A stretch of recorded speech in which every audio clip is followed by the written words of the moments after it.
señor Maduro es desechable, esa es la palabra. Es desechable en el ámbito internacional. El que lo vaya a tomar, sea Guinea, sea quien sea, en el mundo, va a haber una traición. Hay 50 millones que vienen detrás. El país que lo reciba va a sufrir más económicamente que si lo entrega, o que le rechace la bienvenida, que no lo reciba o que elimine la invitación a venir a su país. Coronel, esto es más de lo mismo, de lo que ya estábamos hablando, pero yo le hacía una pregunta antes de la pausa.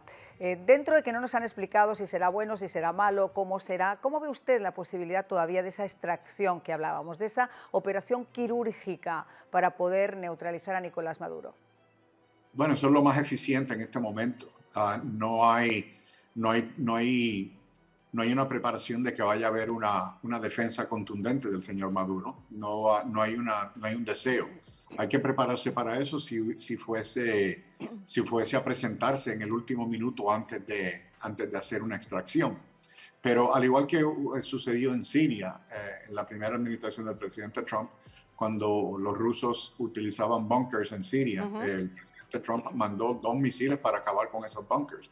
Fue un mensaje para los rusos de que esto se acabó, la presencia rusa en Siria se acabó, y así fue. En este caso, vamos a ablandar el enemigo, digamos.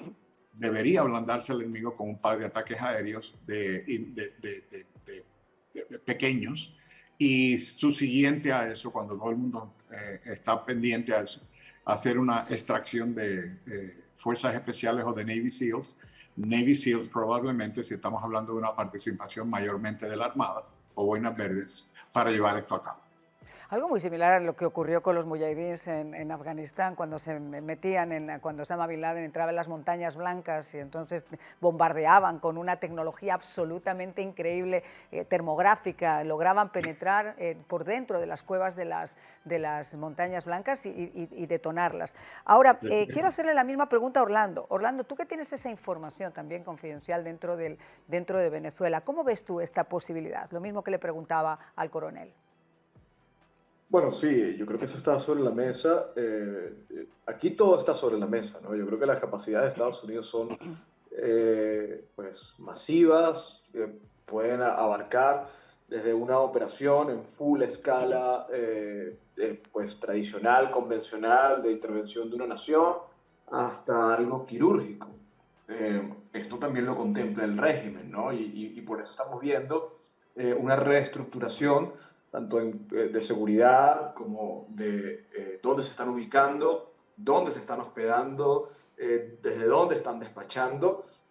Se han apoyado en redes de hospitales y clínicas como lo haría un grupo terrorista Hamas.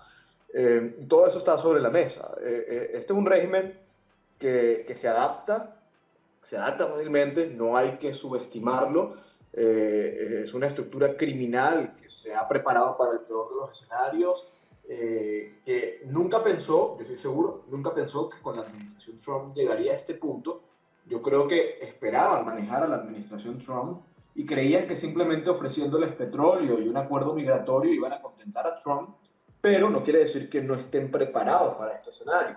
En términos militares sabemos que no pueden hacer nada, que no representan ni una amenaza, ni tienen capacidad de resistir, pero sí tienen capacidad de resguardar cierta parte de la estructura criminal y de generar, si esto no se atiende de una manera efectiva, caos en un plazo probablemente no muy prolongado, porque pudiera ser fácil de neutralizar, pero sí un caos inmediato que obviamente hay que evitar, ¿no? Son muchos los subgrupos que hay dentro de Venezuela, no es simplemente una estructura, digamos, vertical, jerárquica de una dictadura convencional, sino estamos hablando de grupos criminales que conviven entre sí, que cada uno tiene su pequeña estructura, sus formas, y que obviamente se necesitan para resistir y sobrevivir. Mira, se hablaba vamos a hablar un poquito de las salidas, porque, coronel, cerrar además el espacio aéreo significa tener control sobre cualquier movimiento que quiera hacer el régimen de entrada y de salida. O sea, si ya están monitoreados, que saben a qué hora se lavan los dientes, a qué hora se acuestan, se ponen el pijama, etcétera. Esto yo me imagino que es todavía marcar todavía cualquier movimiento desde el aeropuerto de Maiquetía o cualquier otro aeropuerto hacia afuera. Se habló muchísimo de Turquía. se habló de Rusia, se ha hablado de diferentes lugares, pero poco a poco, con la consignación de terrorista, ya no solamente de dictador, sino de terrorista, yo me imagino que muchos de estos países no quieren entrar tampoco en conflicto con dar albergue a un terrorista declarado como tal por Estados Unidos. Se hablaba también de Guinea Ecuatorial y Guinea-Bissau. De hecho, hubo un periodista, Alberto Castilló, desde España, que pudo documentar cómo esos aviones salían de Maiquetía cada 10, 12 días completamente cargados, estaban construyendo unas mansiones de lujo, donde la familia del mandatario ecuatoriano, guineano, tiene también propiedades. ¿Cómo ve usted esa salida? ¿Cómo ve usted esa posibilidad de que en el último minuto, con el rabo entre las patas y como dice también Orlando Avendaño, pudiera estar tan aterrado que tenga que salir? Bueno, el señor Maduro es desechable, esa es la palabra. Es desechable en el ámbito internacional. El que lo vaya a resguardar, el que lo vaya a tomar, sea Guinea, sea quien sea, en el mundo, va a haber una traición. Hay 50 millones que vienen detrás. Y es muy fácil decirle al señor Maduro, venga, el país que fuese, en Asia, en África, donde fuese, venga, esté con nosotros y que se le abran las puertas para que vengan fuerzas internacionales y se lo lleven a su Estado. Eso es muy factible. Eso ha sucedido anteriormente. Pero en el caso del señor Maduro, no tiene ninguna garantía de que esto vaya a llevarse a cabo, de que ningún país en el mundo lo vaya en realidad a recibir. El país que lo reciba va a sufrir más económicamente que si lo entregue, o que le rechace la bienvenida, que no lo reciba o que elimine la invitación a venir a su país. Europa ya no es una opción. Rusia no es una opción. China no es una opción por las negociaciones que tenemos con Estados Unidos en el campo de la finanza, en el campo del mercadeo. Países de Asia del Sur, hay posibilidades ahí, aunque a nadie le interesa el señor Maduro. No ha habido ni siquiera una relación positiva entre el señor Maduro y esos países de peso. Con África es otra cosa, con África es una cuestión de dinero, si el señor Maduro está dispuesto a pagar por esa bienvenida, pero cuando tú pagas por una bienvenida de ese tipo, ¿cuánto dura?